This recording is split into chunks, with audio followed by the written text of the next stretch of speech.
helped by music.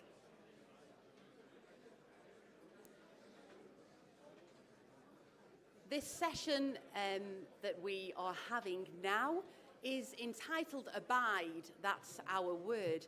And so let's just get into abiding in the presence of God by beginning with our music. Pete, thank you for once again beginning our sessions by welcoming the presence of God through worship. Thank you, Pete. The song that we're going to begin with as we focus and think on the word abide is knowing you, Jesus, knowing you.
Just have a moment of prayer. Knowing you, Jesus, knowing you, there is no greater thing. Lord, it's your presence in which we desire to abide. So come, Holy Spirit, and lead us to that sacred dwelling place in your awesome presence, that we might know you deeper and more richly in our lives today and every day. Amen.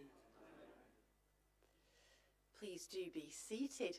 Can I applaud you for not allowing our tech issues to overcome worship? Well done. I love the fact that everyone knew the words, at least for the first two verses. Brilliant. Well done. More of that, please. It's my pleasure to welcome two speakers to this session looking at that word abide.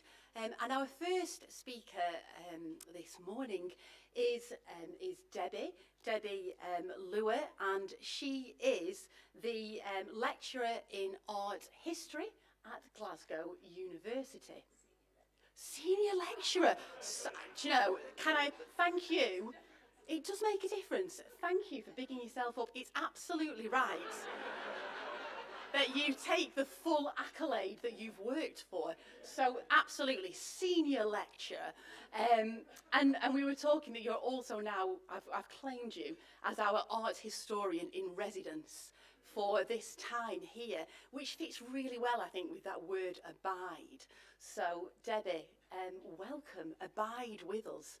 And bring us your gifts from the art world, and I know she's going to open our imaginations to the creativity that art brings and unfolds for us. Thank you, Debbie.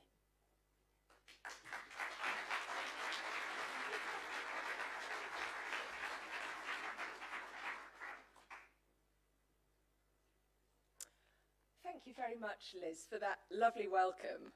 And I'm sorry for my self-promotion, but it was hard-earned.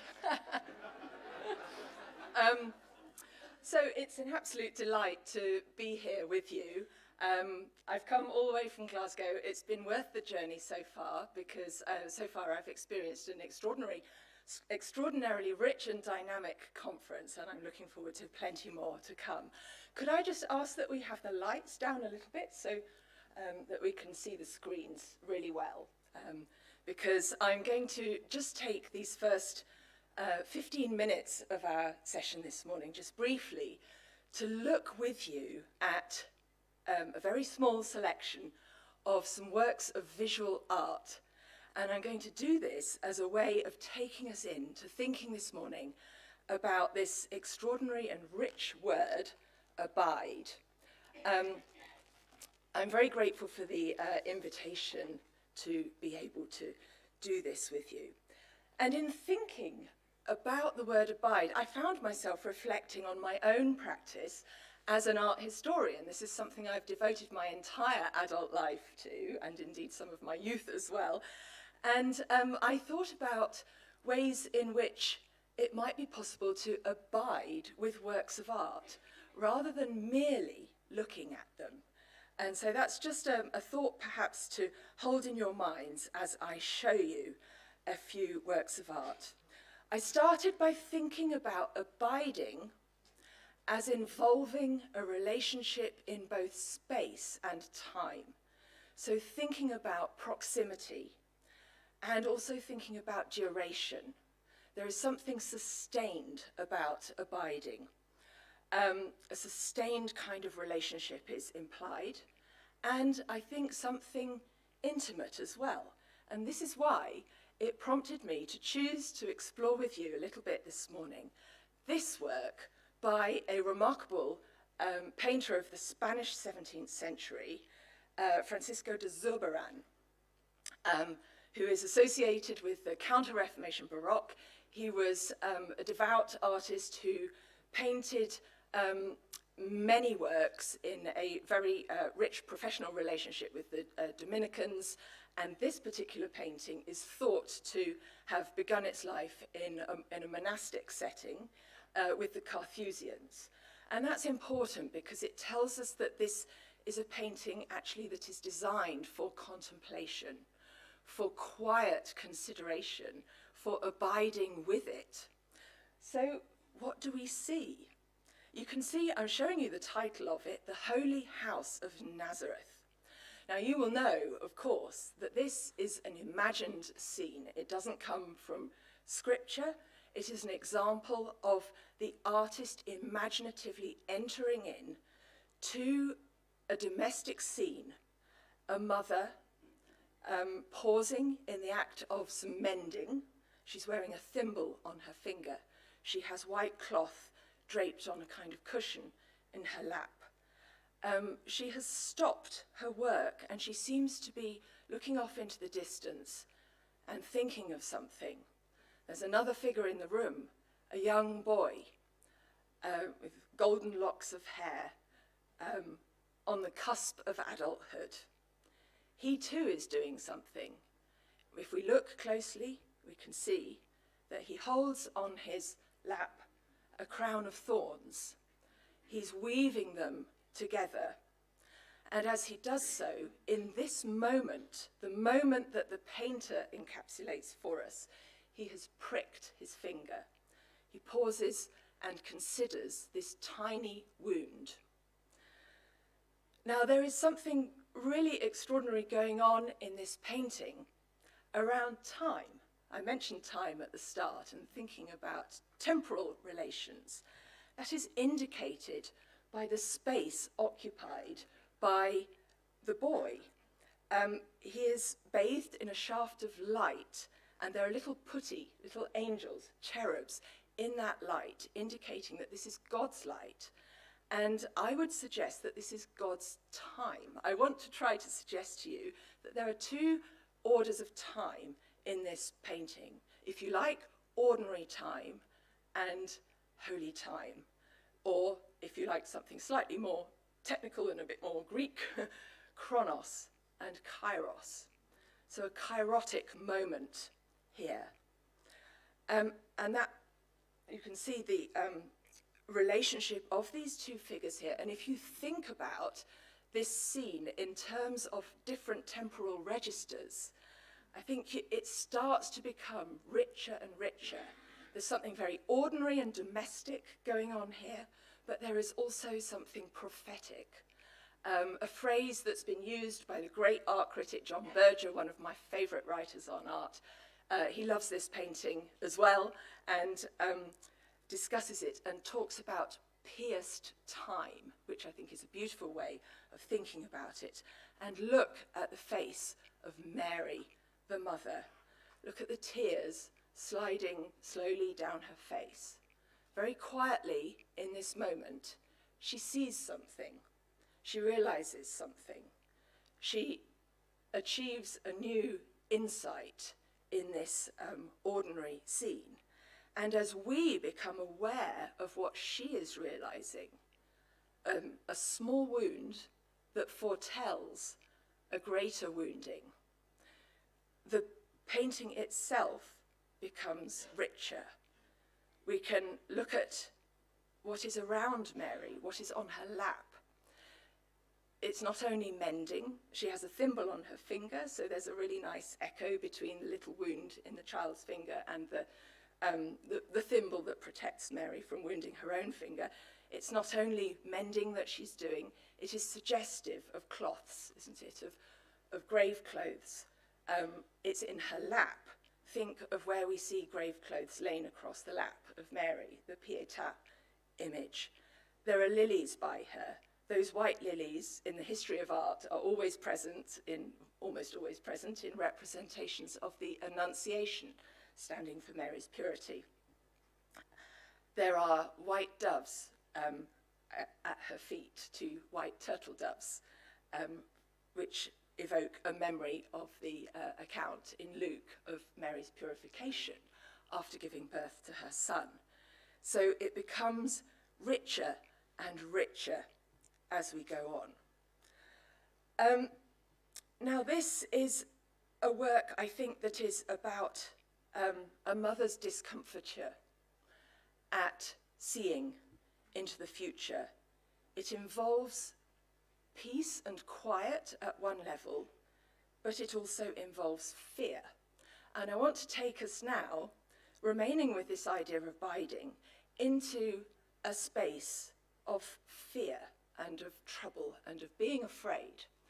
And I've been very moved by the fact that fear, people's anxieties, have been mentioned already in this conference. I think it's hugely relevant for our present moment. Here is a verse from John's Gospel. Jesus' words, "Peace I leave with you, my peace I give to you. I do not give to you as the world gives. Do not let your hearts be troubled, and do not let them be afraid." This is from chapter 14, just before the great chapter 15 with Jesus as the true vine. And I'm really struck by this reference to fear and not being afraid. I want to take us into the next artwork that I want to look at, much closer to our own time, a different place. This is Cologne, Germany. I lived there for 7 years, so it's a city that I know well and love very much. And in Cologne, there is a remarkable church, St. Peter's Jesuit Church. It's remarkable for many reasons, not least because this is a church that has undertaken the most radical possible approach to giving hospitality to contemporary art and contemporary music. This would be a whole other topic for another long talk in a different context, but suffice to say, you can see from this image the leadership of the church right back in the 80s made this decision to clear the church of almost everything within it, the physical things within it, and to invite in contemporary art and contemporary music that is fully part of the worshipping life of the community of this church. It's very bold, it's not without controversy. There are, of course, detractors, but it's also been very successful and brought many new people into the church. Now, what I want to look at, this is just an image of the church during Lent with even more sparseness, windows covered, the altar covered, and so on. The work I want to look at briefly with you is this one. From 1993, a temporary installation commissioned by the visionary leader of the church at that time, Father Friedhelm Menekes, who invited significant, internationally significant contemporary artists to come into the church and to use the space, in this case, the space of the chancel behind the altar, the communion table, as a space to freely install art. Rosemary Trockel, an emerging conceptual artist in Cologne at that time, a very, very significant figure in the international art world, then and now actually, installed this very simple work. It's called Ich habe Angst. That is German for I am afraid. It looks like it says I have fear, but it's the way that you say in German, I am afraid. Ich habe Angst. And it consists only of these 3 words stenciled in industrial paint, installed by sign writers, in the place where we might ordinarily expect to find an altarpiece or a triptych. Ich habe Angst. I'd love you to develop your own thoughts about what you think about this as a work of art in Eucharistic space, in liturgical space, in such a prominent position in the church. I've had many fascinating discussions with people around this work over recent years, and I've actually written about it as well in an article that I can make available to you if you're interested. But just for now, I want us to think a little bit about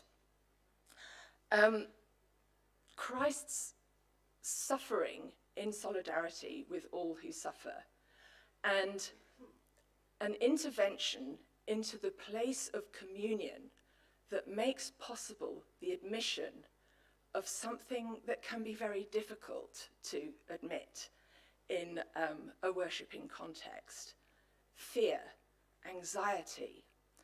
We know of fear and anxiety in the story of Jesus' passion, of course.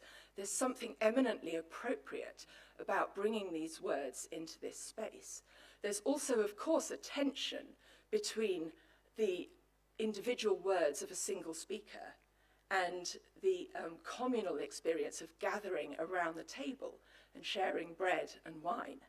But I think it's a hugely suggestive work that offers a challenge to those who are anxious to abide nonetheless, and a reassurance that the one in whom we abide is himself intimate with fear.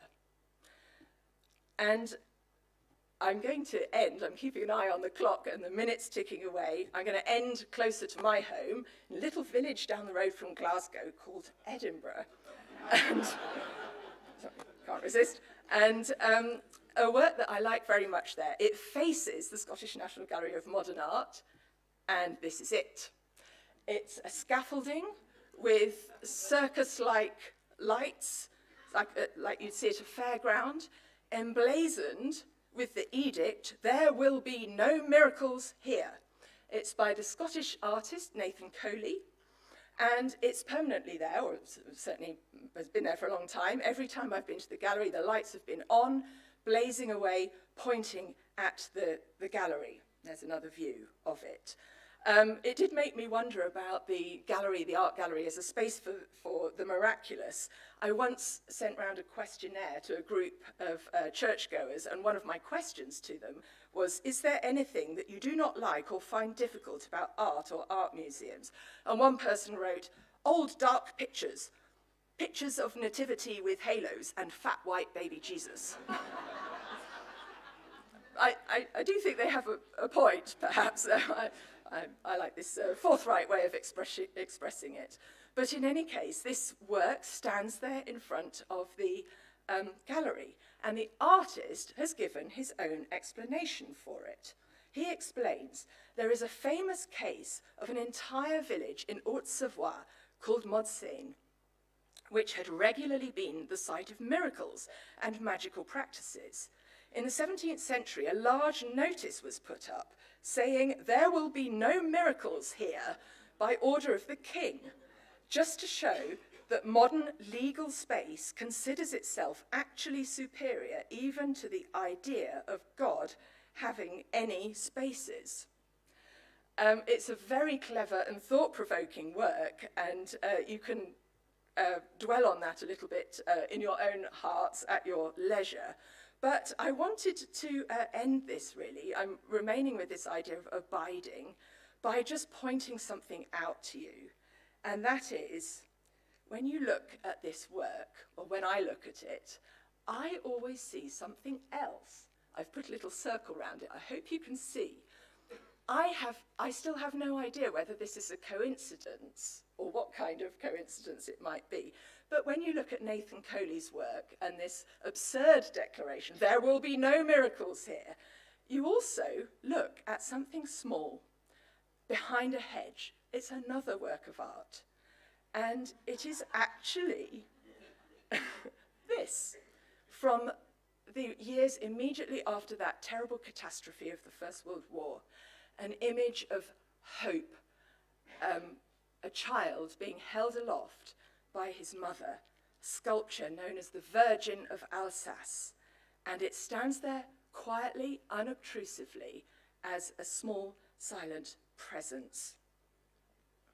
And you can see it through the night there. I think I will just end by reading you a short passage from one of my favourite writers, Thomas Merton, and we can perhaps hold this in mind and that little presence.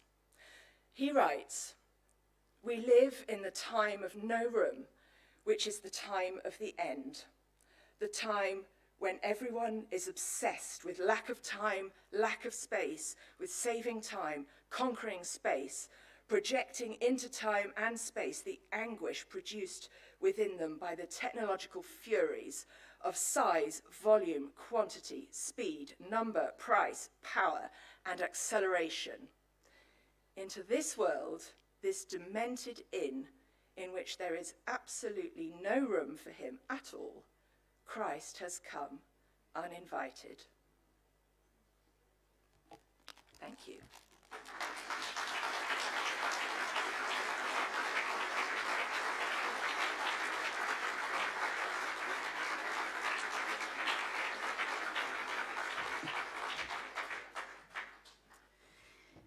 Debbie, thank you so much for a totally inspirational talk, and I'm sure we've all been hooked into the world of visual art and the fruits of being pulled into that world. We're often so textually focused, so to be pulled in visually, I think is a real blessing, certainly to me, and I'm sure to you. Whilst we hold all of that wonder in our minds, I'm going to invite our second speaker for the remainder of this session. Our second speaker is a renowned biblical scholar and theologian. He even had the pleasure of starring in my MA thesis, for which I got a merit. So, thanks, Richard. Richard has written a number of wonderful books, some of which I just want to briefly mention because they are on sale in the bookshop here for you to purchase. Who is God? Gospel of Glory. And there's another one here that you've recommended to us that I think you're going to talk about, the Gospel of John, an actual theological commentary. And this one which caught my eye, which is called Tumbling into Light. And I just love the words of that sense of tumbling into light, which is a book of poetry. So please do look at those after this session. And so I welcome Richard Bauckham to come and speak to us and continue our journey into this word, abide. Welcome, Richard.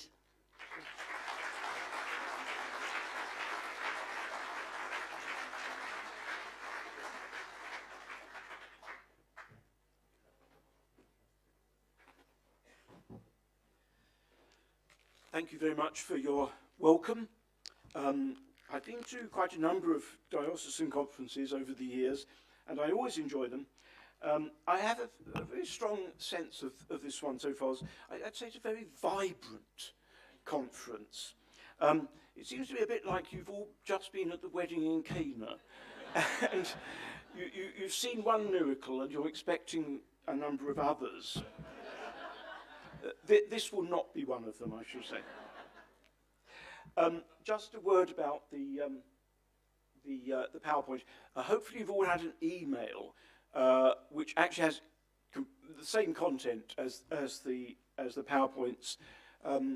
If like me, your sight is really rather bad, some of you prefer to look at it on your devices. But anyway, that's where it is. And the particularly important thing is a bit of the text I've translated myself rather differently from usual, and you might want also to keep that and look at it later. So we're talking about this word abide.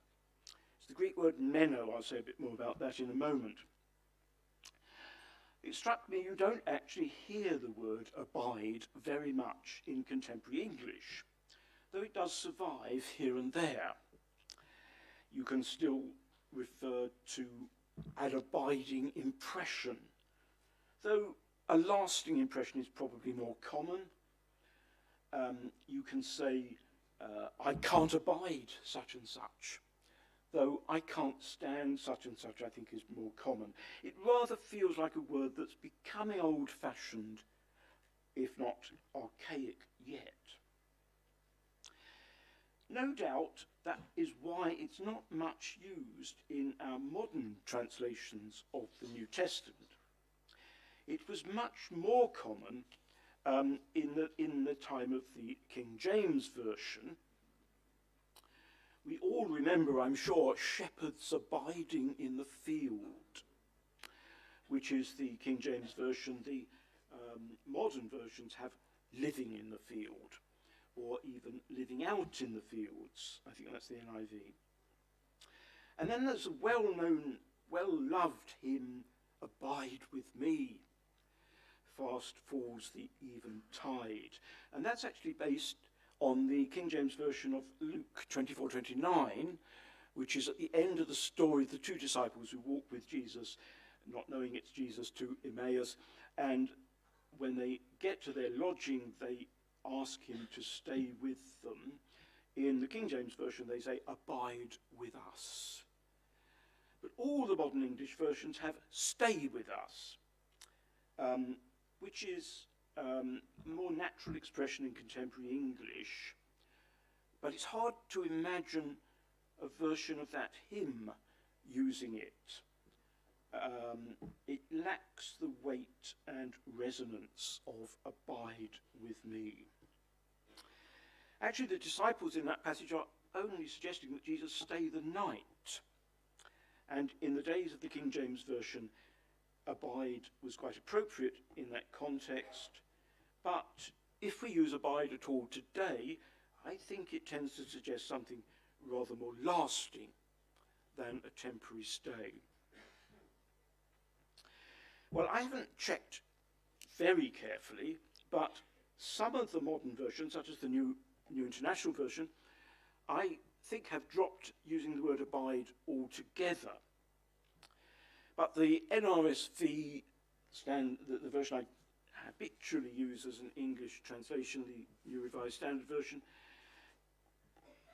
retains the word abide in some passages of John's Gospel and the Johannine letters.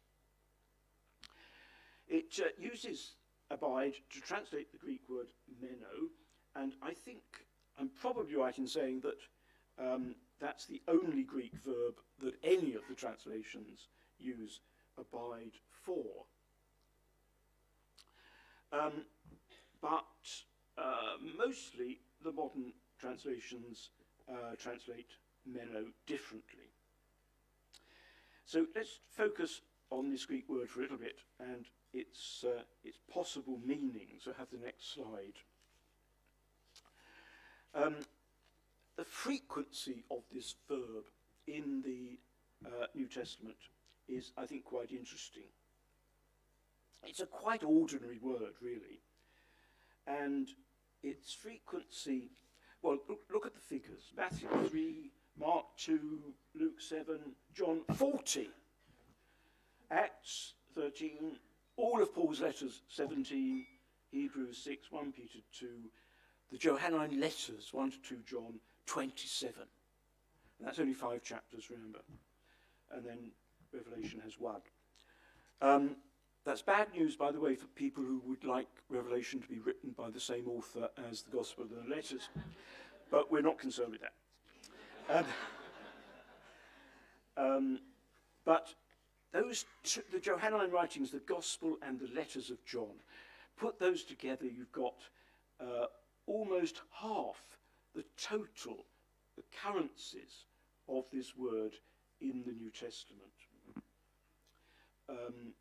compared with all the other New Testament writings. Now, if we assume, as I do, that the same author did write the Gospel and the letters of John, then clearly it's a favourite word of that author.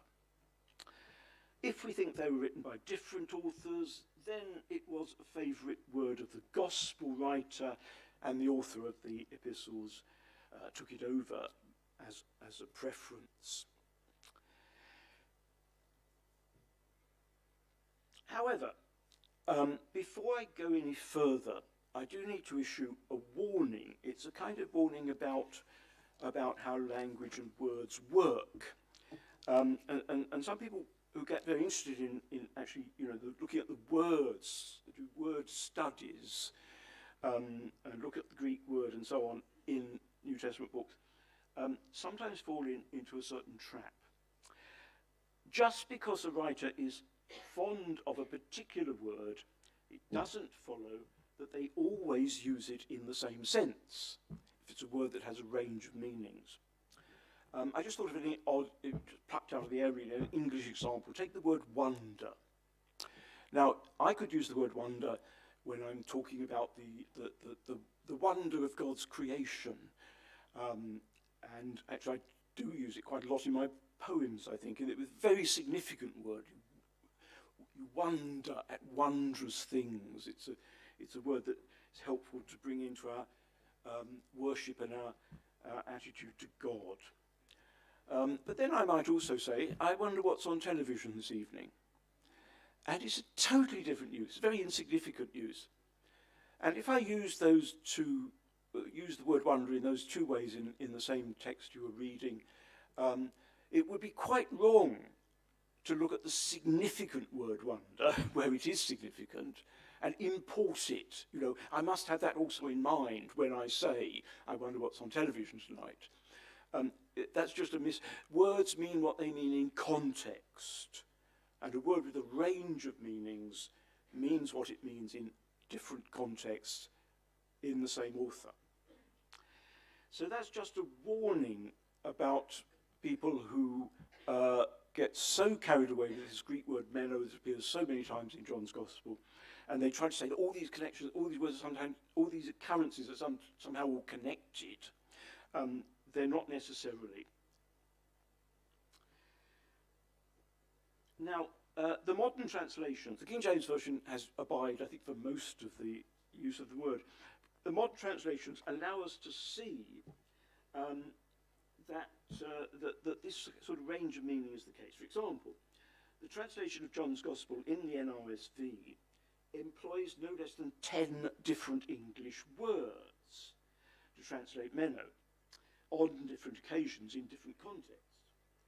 So as well as abide, there's remain, that's very common, stay, continue, endure, dwell, last, still be, and be left, and have a place. In the Johannine epistles, on the other hand, it uses only abide and remain and live, but very predominantly abide. It's the NRSV of 1 John. The translators, I think, of these books have judged that in some cases there is a rather special, distinctive, theological, if you like, usage of this word, and in those cases they've retained the traditional word abide. And that's actually 13 occurrences out of the 40 in the Gospel of John, whereas in the epistles of John, they actually use abide for most of the occurrences. We might think of that a bit later, though we're really focusing on the Gospel in this conference. So what does meno mean? That range of renderings that I've just given you from the NRSV gives you a good idea of the range of meaning of the word. Like many words, it does have a range of meaning, and the context largely determines which of that sort of spectrum of meaning is appropriate in different cases. The special feature of the word meno, and this is a point Debbie actually just made about the English word abide, is that it refers both to location and to duration. That's true of the Greek word meno. It's true of English words like abide and remain and stay. It means to be in some place for some time. Since Jesus in John's Gospel is travelling around a lot, it's not really surprising that John can say quite often that Jesus stays in some place or other, or that he stays with people, some people, for a while. This is an ordinary narrative usage. It's obviously different from those passages, notably in chapter 15, in which Jesus says that the disciples abide in him and he in us. That sort of remaining ought at least to be permanent, even eternal. Now suppose we take just those two categories of John's use of the word meno. I mean, there are other categories, but for convenience, let's focus on this sort of literal use of Jesus travelling around his stays in one place or another with different people. On the other hand, theological, as we might call it, special use, abide in me and I abide in you. On the one hand, we have Jesus moving from place to place, just like anybody else does. He stays for shorter or longer times in different places. Before his resurrection, Jesus is limited, of course, to this kind of physical presence, as all human beings are. It's the only way that Jesus can meet and be with people. On the other hand, the risen and ascended Jesus is not so restricted.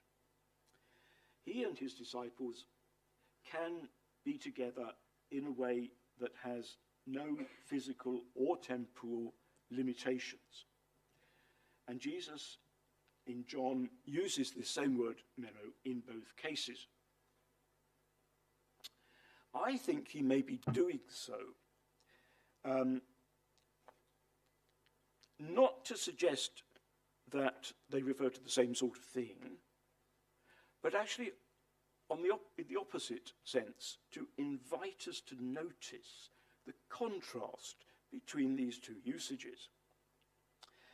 And what inclines me to think that is that when John is speaking of Jesus' physical movements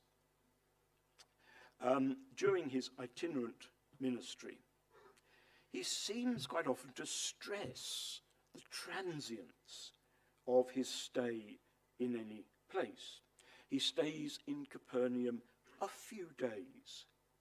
He stays with the Samaritans who have come to faith in him for 2 days.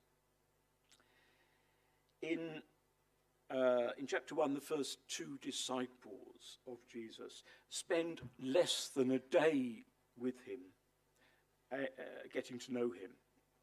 And again, that's meno. Most significantly of all, I think, during the farewell discourse, which we'll come to in a moment, in which Jesus keeps saying that he's only with them a little while, he's going away. John 14:25 says in the NRSV, I have said these things to you while I am still with you. That's meno. We could say, while I remain with you. He's talking about this very short period before his departure. But then, almost immediately after that, comes the parable of the vine, which we're going to look at in a moment in greater detail anyway, where Jesus uses meno in this very special way, abiding in him and he abiding in us, and it's clearly permanent. He's introducing, at this point in the gospel, he's introducing the way, the very different way, in which Jesus and the disciples are to be present to each other after the resurrection.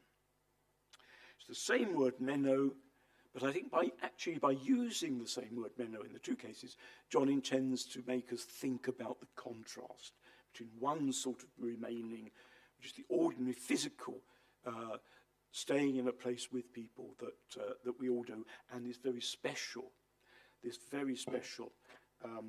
use that Jesus introduces in chapter 15. Now, in that light, I think we can understand the fact that the NRSV uses abide to translate only this special usage. In 1 John, as I mentioned, abide is used a very large proportion of the occurrences of meno in 1 John are translated abide, I think, legitimately in the NRSV.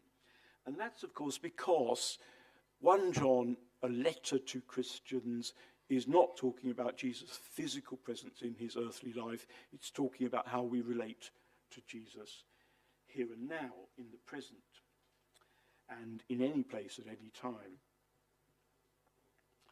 People sometimes claim, it's quite a popular thought, I think, in the literature about John, that John's portrayal of Jesus before his death is a kind of projection backwards into the ministry of Jesus, the way that Christian believers know Jesus after the resurrection and ascension. Well, I don't think that's true, or at least it's only true to a very limited extent. John actually quite often makes clear the distinction between Jesus before and after the cross and resurrection. And here with the word meno is one of them. The fact that he uses the same word meno in both those contexts to mean that Jesus remains in some sense, he actually means to contrast sharply the sense in which the verb holds in the two contexts. Before his death, Jesus stays here and there with some people or with others for longer and shorter periods. But it's all transient, as physical life in this world must be. But now, after the resurrection, Jesus and his disciples abide. And so I'm going to continue using that word abide for this particular special usage that starts in chapter 15. But this sense of a new sort of presence to each other of Jesus and the disciples, which of course is what it's like for us also. It's a very special kind of thing. How can one talk about it? It's difficult to talk about. And so Jesus uses a parable. So we need the next slide here, I think. Now, this is the parable of the vine as you know it, but not as you know it. Whatever English version you read, whatever English version you read, it's the parable of the vine and its branches. Now, I've retranslated, this is why you must not look at this in your Bibles at the moment. You must look at the screens or at the email you have on your devices. I have retranslated it and renamed it Parable of the Vineyard and its Vines. Now, why am I taking such extraordinary liberties with the unanimous view of all the translators and commentators until now? How dare I do this? Well, I have been persuaded, I'm not doing it on my sole authority. I've been persuaded by David Ford in his commentary published earlier this year. So it's actually the newest commentary I think there is. It's the one that Liz mentioned before. It's called a theological commentary. It's a big hardback, very expensive, but it is a commentary that I think everyone who's used it would heartily recommend for preachers or for people who lead Bible studies or something like that. Hopefully it might appear in paperback. But anyway, have a look at it on the bookstore later. Now, the point of mentioning that is that David Ford, and he follows a Swedish New Testament scholar called Chris Karagounis, and they have argued for this fresh understanding of the text. And I've been convinced by them. So, there are two Greek words that are used throughout this text. One of them, the Greek word ampelos, hitherto always translated vine, and the other, klima, has hitherto always been translated as branch. So on this reading, Jesus is portrayed as the true vine, and his disciples are the branches of the vine, which can only bear fruit if they remain in the vine. Now, in classical Greek, those words do have those meanings, vine and branches. But Karagounis argues that there was a shift of meaning over time, and we're talking a few centuries. In the time of Jesus, you actually could still use the words in the classical sense, particularly because literary writers in the time of Jesus were really rather fond of imitating the classical authors, their grammar and their vocabulary and so on. But in ordinary usage, these two words had come to mean vineyard, not vine, and vine, not branch. So instead of the vine with its branches, you have the vineyard with its vines. Now, it's not that the usual translation is necessarily a mistake. You could use them in that sense. But the suggestion that actually John is talking about the vineyard and the vines, it just makes very much better sense of the passage. And this is what you can judge for yourself, and has persuaded me.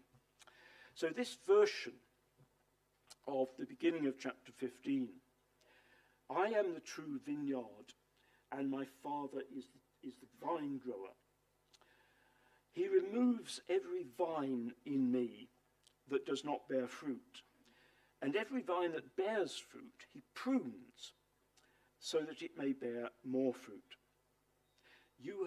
And the word for prunes is literally cleansed. It's a slightly odd usage, but this is why John uses it. It goes on to say, you have already been cleansed by the word that I've spoken to you.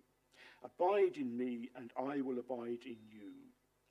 Just as the vine does not bear fruit by itself unless it abides in the vineyard, neither can you unless you abide in me. I am the vineyard, you are the vines. The one who abides in me and I in them bears much fruit, for apart from me you can do nothing. Anyone who does not abide in me is thrown outside like a vine and withers. They gather them and throw them. They gather them and throw them into the fire, and they burn. If you abide in me and if you abide in me and my words abide in you, ask for whatever you wish, and it will be done for you. My Father is glorified in this, that you bear much fruit and become my disciples. So what is happening here at the literal level, the viticulture? All of John's first readers would be very familiar with vineyards. A vineyard should be a large area of fertile soil, probably with a wall around it to keep out animals and thieves. There might even be a watchtower, so that someone during the period when the grapes are ripening, someone could look out for any intruder who might climb over the walls to steal the fruit. Very valuable crop. You didn't want it just going to anyone who might come along and pick it. At some time in the fruiting season, the vine grower would inspect the vines and remove any that were not bearing fruit. He would toss them out of the vineyard, where they would wither, and later they would be gathered up and used as firewood. Then, when the grapes have been harvested, the fruit grower, the vine grower, would prune the vines, cut out some of the branches, so that they would now produce a good crop in the next season.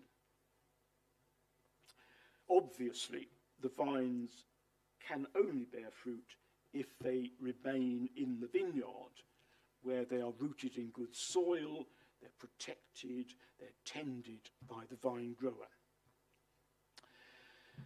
So unpacking the parable, Jesus says, I am the real vineyard. The vine grower is his father and the vines are his disciples. The emphasis in the passage is very much on abiding and bearing fruit.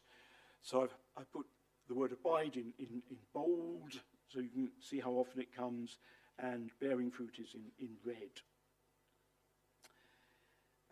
So just from the frequency of those two key terms, you can see that's really what it's all about, abiding and bearing fruit. There is a danger that unfruitful vines will be cast out of the vineyard. Unfruitful disciples will be cast out of Christ. In order to be fruitful, disciples must abide in Christ. So the key questions for us now are, what does this abiding mean? And what does bearing fruit mean? Before answering that, let's step back a bit and just observe the place of this passage in the whole gospel, because I think this shows us something. This passage occurs in, as you know, the long farewell discourse after the Last Supper, where Jesus is preparing his disciples for his imminent departure and for how they are to live afterwards, quite differently, of course, from where they're travelling around as his disciples in personal contact. It's all going to change, and he's preparing them for that. And in fact, this passage about the vineyard, and indeed the following passage, which we'll look at. So verses 1 to 17, chapter 15, 1 to 17. Now they stand at the exact centre of the farewell discourse. It's a kind of it's a concentric arrangement where the passage of the outer passages sort of correspond. They lead you in towards the centre, or you could start at the centre or go outwards. But in any case, the centre is given a particular prominence by that kind of literary arrangement, which ancient readers were very familiar with. So this passage lies at the heart of what Jesus has to tell the disciples about life with Jesus when he is no longer physically present with them. The other point to register is the place of this parable in the gospel, in the sense that it contains the last of the I am sayings of Jesus. I am the true vineyard. Now, I mean, these are there are two sorts of I am sayings. The one where Jesus just says, I am, before Abraham was I am. But the other sort of I am sayings, Jesus says, I am something. I'm the good shepherd, I'm the bread of life, and so on. I'm the way, the truth, and the life. I'm the light of the world. All of those are about Jesus as the Saviour. It's telling us in different parabolic metaphors about the salvation that Jesus achieves and brings and gives to us. There are 7 of them, and that's always significant. 7, the number of completeness, and it means the last one, the 7th, is a kind of climax, a bit different from the others. How is this saying, I am the vineyard, different from the others? In one respect, I think, one important respect. In the other I am sayings, with the passages attached to them, Jesus brings salvation. Believers, disciples, receive the salvation. They believe and they receive. In the parable of the Good Shepherd, they follow, goes a bit further. But here in the parable of the vineyard, the emphasis is on, we're taking a step further, and the emphasis is on what the disciples are to do. They are not just receiving. They're not even just following. They are bearing fruit. So that's new. And it comes appropriately at this point in Jesus' farewell discourse.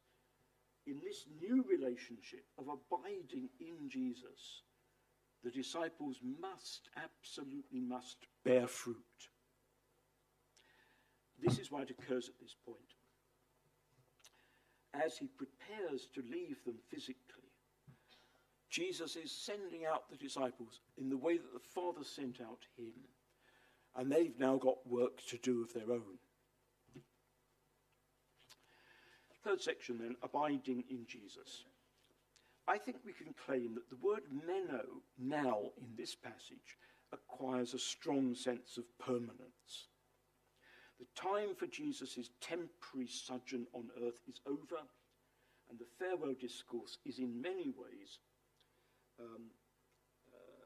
at pains to make the point that, of course, the disciples are very sad, grieving that Jesus is going to leave them, but it is going to prove, in fact, much better for them and for the world. They will feel bereaved, left on their own by the master they've been so close to for some 3 years.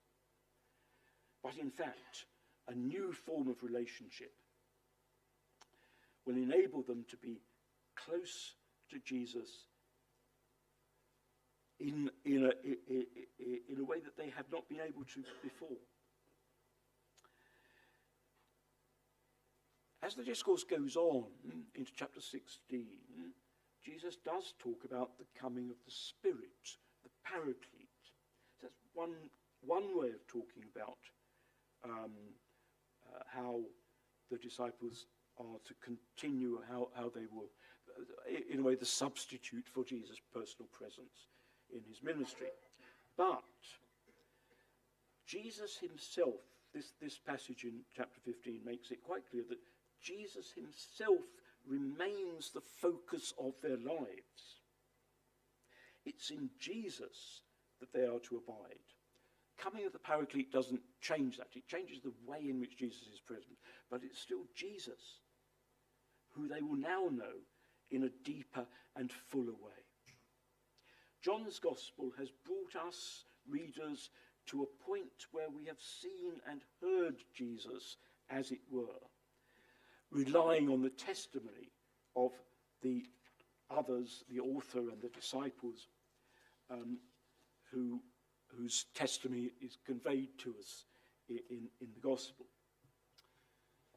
Those who heard and saw Jesus in person on earth are privileged, as the Gospel does say, but now we find the continuing relationship with this same Jesus that was given to the disciples after the story ends in the Gospel. We can know Jesus in this deep and ongoing way that John calls abiding in Jesus. Our whole lives deeply rooted in the fertile soil of our relationship with him. A further remarkable aspect of this is that the abiding is reciprocal. Abide in me and I will abide in you, verse 4. The one who abides in me and I in them will bear much fruit, verse 5. These phrases actually step outside the terms of the parable itself. At the literal level, the vines must remain in the vineyard, but it really doesn't make much sense to say that the vineyard remains in the vines. But what happens here is that John's notion of in one anotherness, as I call it, a special sort of relationship, a reciprocal relationship, which occurs elsewhere too in the Gospel, has entered into the explanation of the parable and pressed the meaning beyond the literal symbol, something which is not confined to this parable.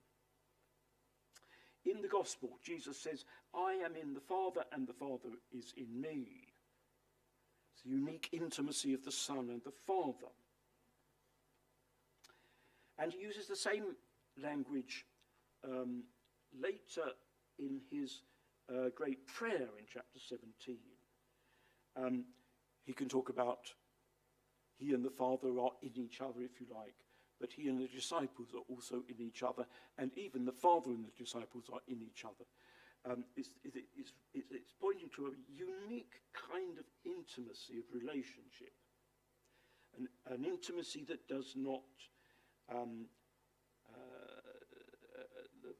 depend on physical presence.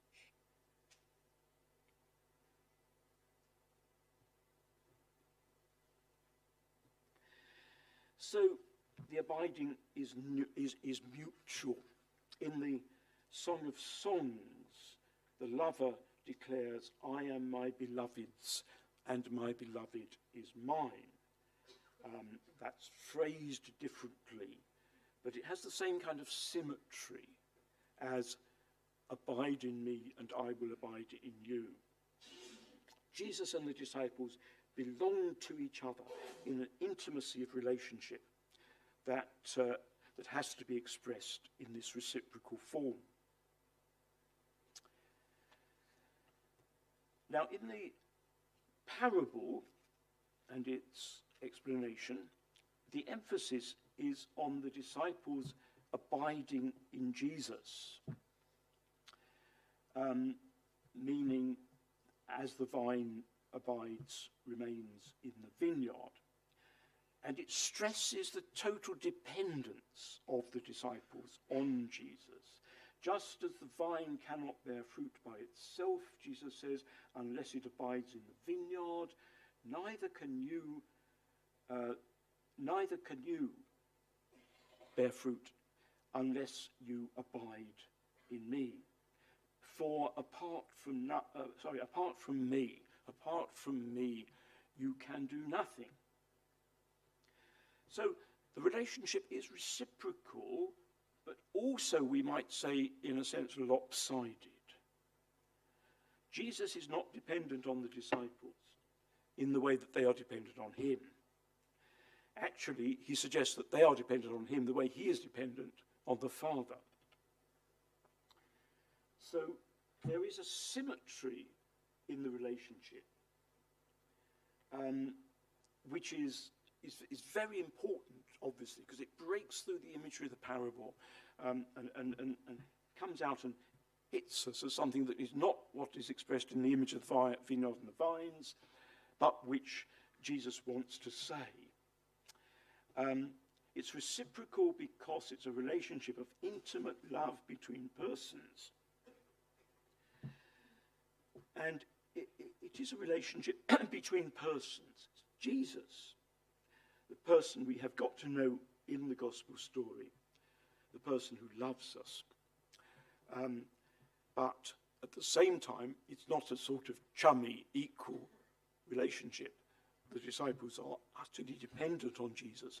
So there's reciprocity and also difference. Now, finally, on this point, the passage does make one point about how we abide in Jesus. It says, if you abide in me and my words abide in you. It's verse 7. Much of what Jesus does in the gospel actually is speak and teach. And the gospel often stresses the importance of the words of Jesus. If we are to stay close to Jesus, it is imperative that we let his words abide in us. We must let those words in John and in the other Gospels, we must let those words sink deep into our consciousness and our hearts and our lives, so that they abide in us. They remain there at the springs of our life. That's not the only thing that abiding in Jesus means, but it's an essential part of what it means, I think. So the final section, bearing fruit.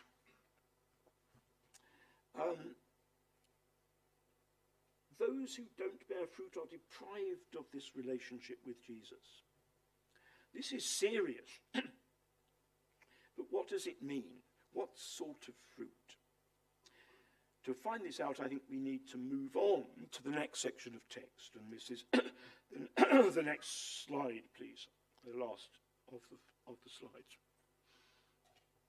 What sort of fruit? I think if we read on and we actually find that this passage continues partly to interpret the parable. So it reads, As the Father has loved me, so I have loved you. Abide in my love.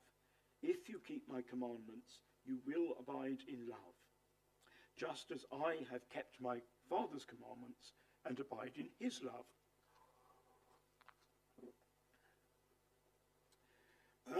I have said these things to you so that my joy may be in you and that your joy may be complete. This is my commandment, that you love one another as I have loved you. No one has greater love than this, to lay down one's life for one's friends. You are my friends if you do what I command you. I do not call you servants any longer, because the servant does not know what the master is doing.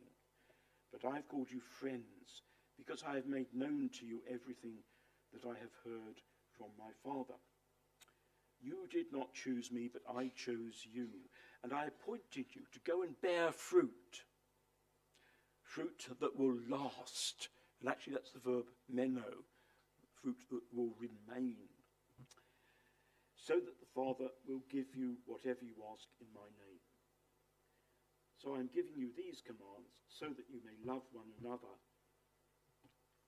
Now, you may think that passage moves on to quite a few things that are sort of further topics, but it does have a close relationship to the parable passage, because you can see that from the words. The word abide is used 4 times in this passage. Of course, that's less than the other passage, but it's used 3 times close to the beginning of this passage, which in a sense brings a link. And then when you get towards the end, you get to this expression bearing fruit again, reminding you of the parable.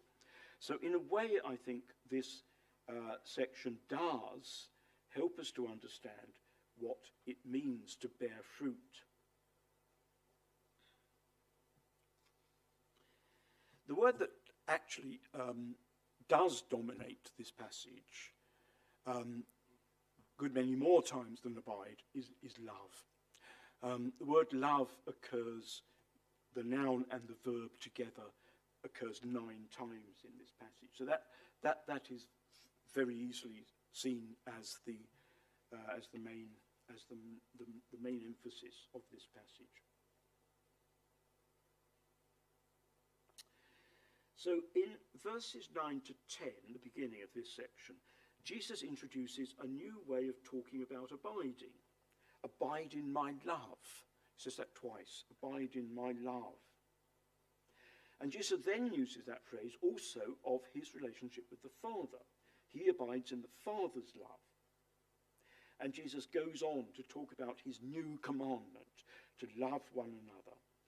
So I think it's pretty clear that fruit bearing means that the disciples, rooted and nourished and resourced and inspired by the love of Jesus, grow in love themselves and show love and love each other even to the extreme than which no one can go further. Greater love lies in laying down one's life for one's friends.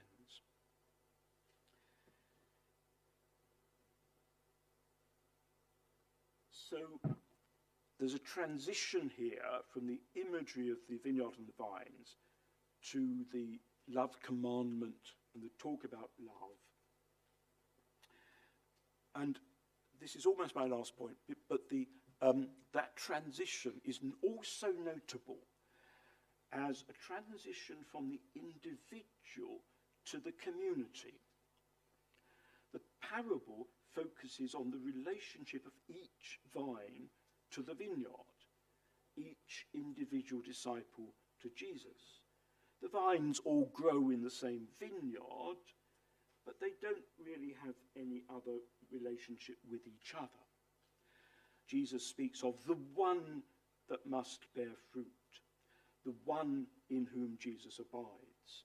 It's this one that must bear fruit, and each is assessed individually.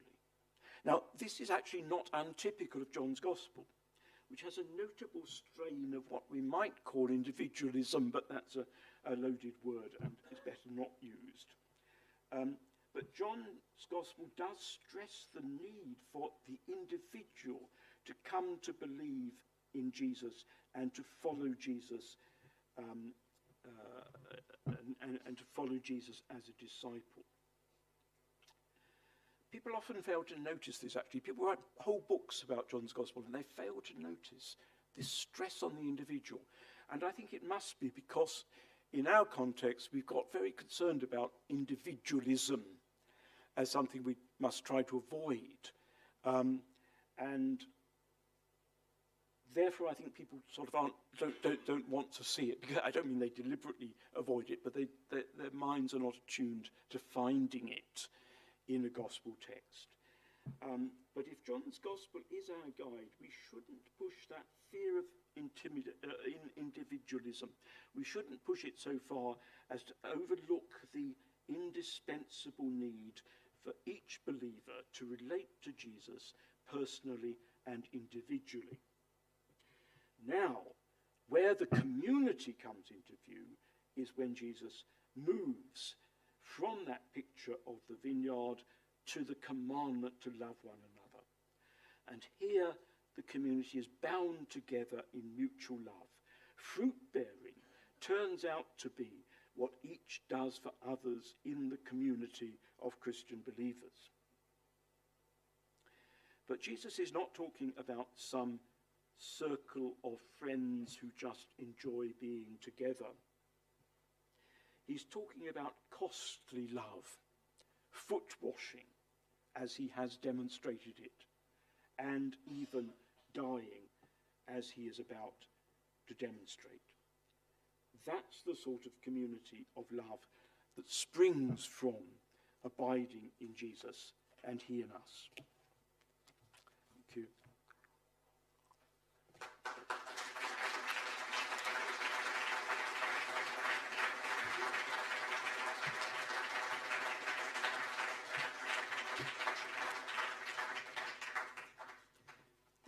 Thank you very much, Richard, for that really detailed word on abide, and thank you to Debbie. Thank you both for your different perspectives on abide this morning. We've just got a few moments for questions. So if anyone's got, I'm sure you'll hang around, but if anyone's got a burning question, you're going to go on. Thank you, Toby. If anyone's got a burning question for either Richard or for Debbie on their topics, please, hands up. Oh, Johnny's up. I've got the microphone already. Richard, thank you so much. So you talk about going from vine to branches, vineyard to vines. What would you say the kind of payoff in that is in terms of how we think about applying the passage and things like that? I think one thing that it does do, as it were negatively, I think, is it removes the organic connection between the vine and the branches, which some people have made a big thing of interpreting that passage. There's no organic connection between the vine and the vineyard. The vineyard is just where the vines are. They're dependent on the vineyard. But it's not as it were the same kind of thing. It's not a vine and its branches. It's different. So I think it kind of leaves aside that approach to interpreting the passage. I haven't talked about the pruning, but it's worth thinking about the pruning. You know, the unfruitful vines are just tossed out. The fruit-bearing vines are pruned, and it means what we normally talk about pruning when we prune in the garden. You lop off whole branches from the vine. The Old translation makes you think, oh, how can you prune a branch? And there are little bits of dead twig perhaps, but it's nothing very serious. Whereas the pruning of the vine means lopping off branches. So if we believers are a vine and the Father is pruning us, he's doing something quite significant. I mean, it's not trivial. It means there must be things in our lives that need rather drastic treatment, cutting out like pruning.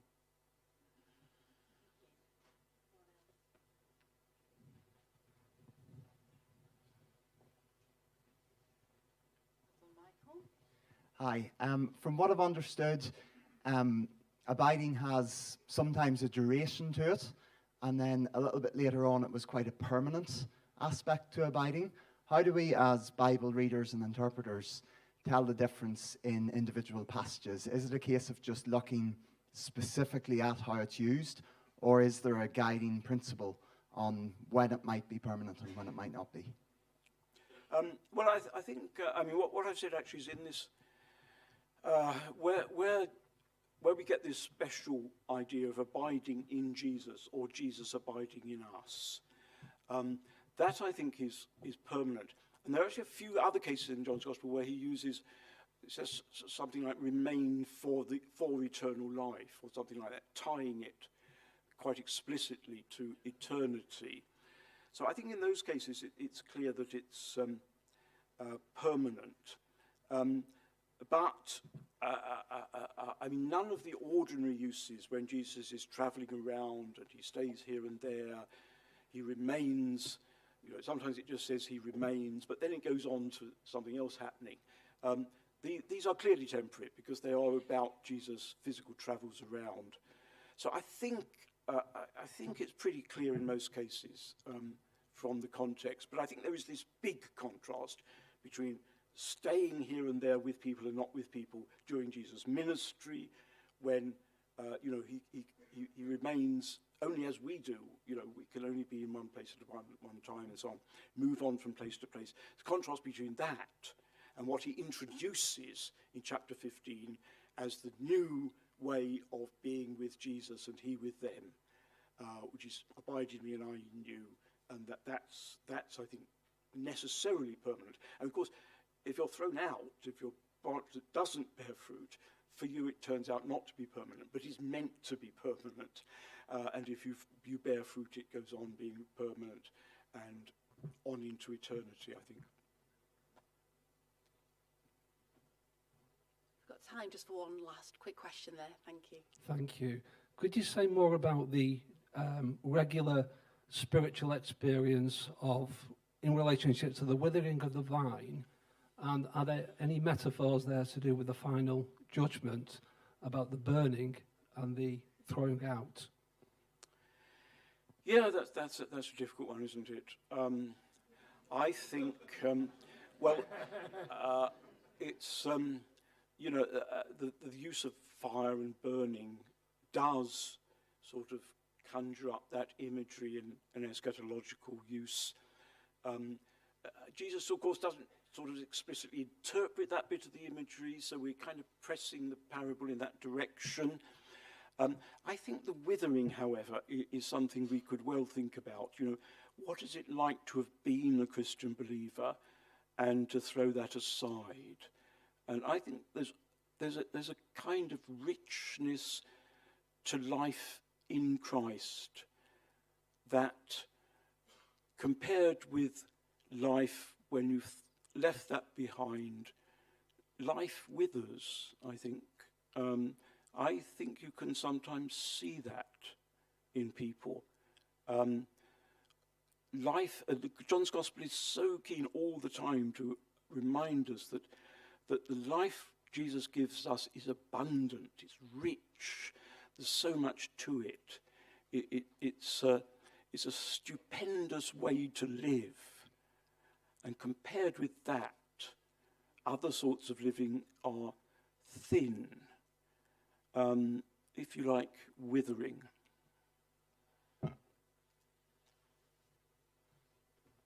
Thank you everyone for your attentions, and I do just want to highlight, just lastly, for Debbie, the visual commentary on Scripture, that website.